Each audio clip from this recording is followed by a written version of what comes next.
gần 167.000 ca COVID-19 mới, Hà Nội vượt 800.000 bệnh nhân.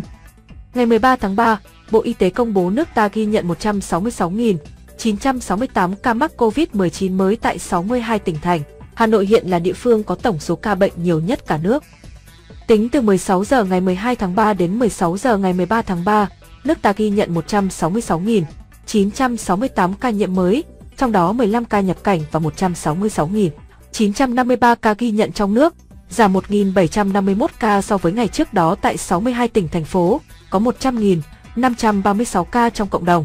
Các tỉnh thành phố ghi nhận ca bệnh như sau: Hà Nội 29.269, Nghệ An 10.243, Đà Lạt 7.569, Phú Thọ 6.534, Bắc Ninh 6.417, Lạng Sơn 4.816, Hưng Yên 4.599, Sơn La 4.538, Hải Dương 4.406, Hòa Bình 4.337, Lào Cai 3.921, Tuyên Quang 3.696, Nam Định 3.379, Điện Biên 3.320, Quảng Bình 3.271, Bến Tre 3.059, Quảng Ninh 2.990, Vĩnh Phúc 2.987, Cà Mau 2.972, Bắc Giang 2.853, Bình Dương 2.851, Quảng Trị 2.793, Thái Bình 2.781, Thái Nguyên 2.738, Bình Định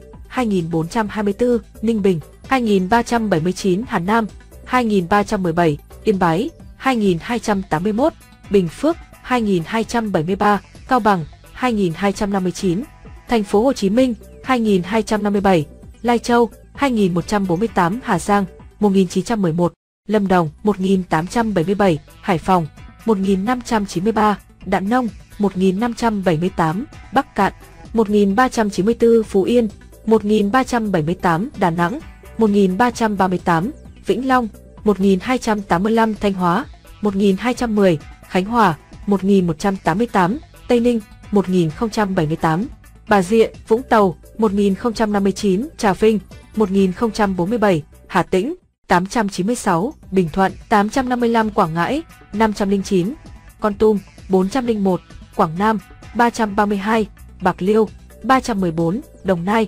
170, Long An 168, Cần Thơ 133, Thừa Thiên Huế 129, An Giang 123, Kiên Giang 111, Đồng Tháp 70, Sóc Trăng 41, Hậu Giang 40, Tiền Giang 27, Ninh Thuận 21.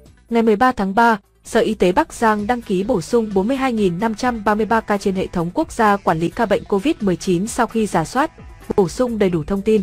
Các địa phương ghi nhận số ca nhiễm giảm nhiều nhất so với ngày trước đó. Gia Lai, âm 3.107, Hải Phòng, âm 1.607, Hà Nội, âm 1.424. Các địa phương ghi nhận số ca nhiễm tăng cao nhất so với ngày trước đó. Đà Lạt, cộng 7.568, Bến Tre, cộng 1.078, Bắc Ninh, cộng 748. Trung bình số ca nhiễm mới trong nước ghi nhận trong 7 ngày qua là 162.819 ca ngày. Như vậy, kể từ đầu dịch đến nay Việt Nam có 6.112.648 ca nhiễm, đứng thứ 20 phần 225 quốc gia và vùng lãnh thổ. Các địa phương ghi nhận số nhiễm tích lũy cao trong đợt dịch thứ 4 là Hà Nội 808.384, Thành phố Hồ Chí Minh 568.772, Bình Dương 339.051, Bắc Ninh 224.142, Nghệ An 216.172. Trong ngày, có 95.538 bệnh nhân được công bố khỏi bệnh.